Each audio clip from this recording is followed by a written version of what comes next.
and welcome to another session of Groundbreakers Live. I'm your host, Javed Mohammed, and we're very honored to have with us Osama Mustafa, who is on the EMEA tour 2020. He is the founder of Guru Solution. He's an Oracle ACE director, as well as the director of the Jordan Oracle User Group. And he's got a very long bio, but I won't get into that. So Osama, welcome. Thank you, Muhammad. Thank you. And I understand you're based in Amman, Jordan. What's the weather like out there? Actually, everything is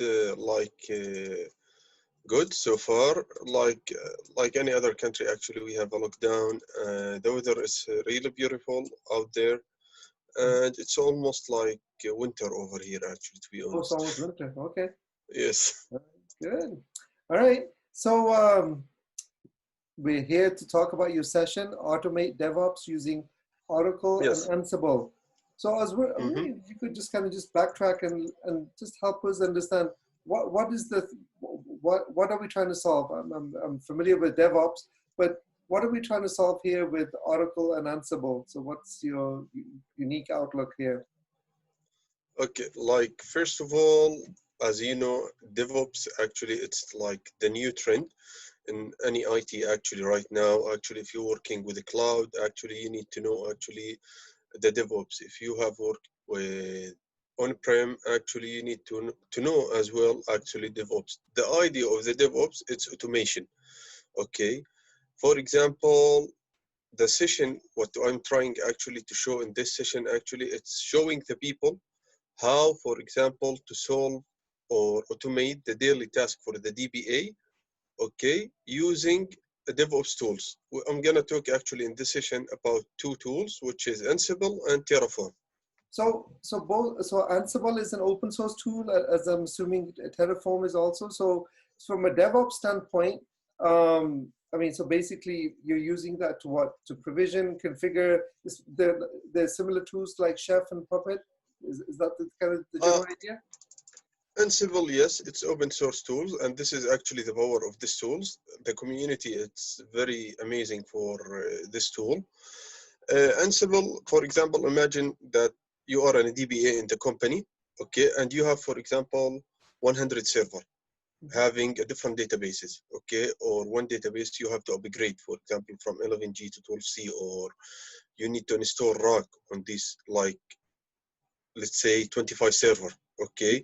So as you know, with a manual way, you have to access to one server each other actually, and you have to start to do the prerequisites and blah blah blah, this stuff, which is gonna take actually a lot of time and efforts from you. With Ansible, all you have to do, it's like, it's gonna be like, let's say, take a time at first, okay, just to prepare the configuration, the Ansible server and everything, and the YAML file. The YAML file gonna contain the comments for the that you're gonna run on the server. You will prepare also the response file for the database and everything for the upgrade. After that, from one comment, okay, all you have to do is run the Ansible, and Ansible actually will communicate with the 100 or whatever server that you have, and it's gonna configure everything for you actually, like with you are talking about with only one click, which is gonna save a lot of time actually and effort for the company. Okay, so are there any like best practices? So when you're using a tool like Ansible with Oracle, are there any suggestions you have of things that you should do when you're using a tool like this? The tool, like in this session as well, I'm gonna show actually two different approach for Ansible. There are something called ad hoc. It's like, let's say, the beginner way of using this tool, and it's have a predefined module from Ansible itself. So you, for example, the DBA can use them, or for if you want like to move step forward, okay, with advanced level, you have, for example, to go with something called playbook. Playbook, it's like YAML file, but you writing your own module that will allow Ansible actually to communicate with the other server, depend on the comment that you want to do. So I'm gonna show actually in this session the two ways with practices actually on-prem and the cloud, to show the people actually the different, for example, what to do on the prem and what to do with the cloud, OCI, for example, okay, and show them actually the real life of how easy to automate everything for the DBA. Okay. And just as there are best practices, the things that we should do, and I think you talked about having a playbook, are there things that you should avoid? Yes, also in this session as well, like I'm talking from the real life. I give people actually a real life examples in the session, which is how to avoid the things in Ansible, also the errors that they will face during this, okay, and how to solve them to save a time, for example, and what exactly have to do even when you do, for example, the installation for Ansible as the best practice, because like for example, when you install Ansible, you're gonna face like some issues with Python. So I also mentioned this in the session. Mm-hmm. Okay, all right. So where do you think, I mean, just kind of stepping back from specifically about your presentation, I'm just kind of curious, how long have you been working in DevOps, and where do you think we're at from an adoption standpoint? Because DevOps is both a methodology, Yes. but it's also, it's about culture and trying to get, you know, Dev and Ops to talk to each other. So, Yeah. I'm kind of curious what your sense of things is.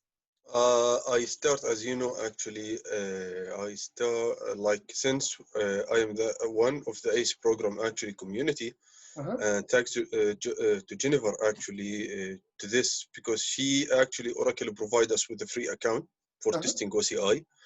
And this has allowed me actually to work with the cloud. And once I start actually working with the cloud by itself, everything, as you know, if you know, for example, cloud only, you have to do everything manually. If you need to create an instance, actually, you need to create it manually. But what if you have like a full environment, like enterprise environment? What you're gonna do? You're gonna do, for example, everything manually. So I start reading actually about this.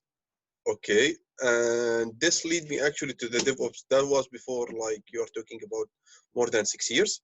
Oh, wow. Okay, yes. After that, I start goes like deep dive in the DevOps and the cloud, and how to merge between each, like between the cloud and the DevOps. Okay, till I start, for example, using different tools for the DevOps, Jenkins, Ansible, Terraform, continuous integration tools, continuous deployment, infrastructure as code, like this. And also, like I presented also about this, which is, does the cloud mean the end of the DBA life? And this is like a very common question that I receive actually in the blog. Like, what we gonna do? Are like the, what we have to do, autonomous database having AI engine, what we will do actually as a DBA. Okay. The question actually, no, like the life is not ended. As you know, DBA, it's evolving job. Okay. As we start actually as a DBA, we start working with, as I remember, I start with 8i. Okay. We used to do everything manually. Okay, after this, like a new level came up with, which is infrastructure. After this, application server, web logic. After this, VMware. After this, or virtualization solution. After this, you start like every like between, let's say, period of time, you like a new layer is added to the DBA job. And like for the last 5 years, okay, like 2 layers has been added, which is a cloud and the DevOps. Okay. So it's a multi-layer role. Yes, yes. This is the IT actually. Like rule number 1 actually in the IT, never stop learning. Okay, awesome. Well, Osama, it sounds like a really exciting session, and we encourage any of the folks out there to check it out. Thank you. So Thank thanks, you. and all the best.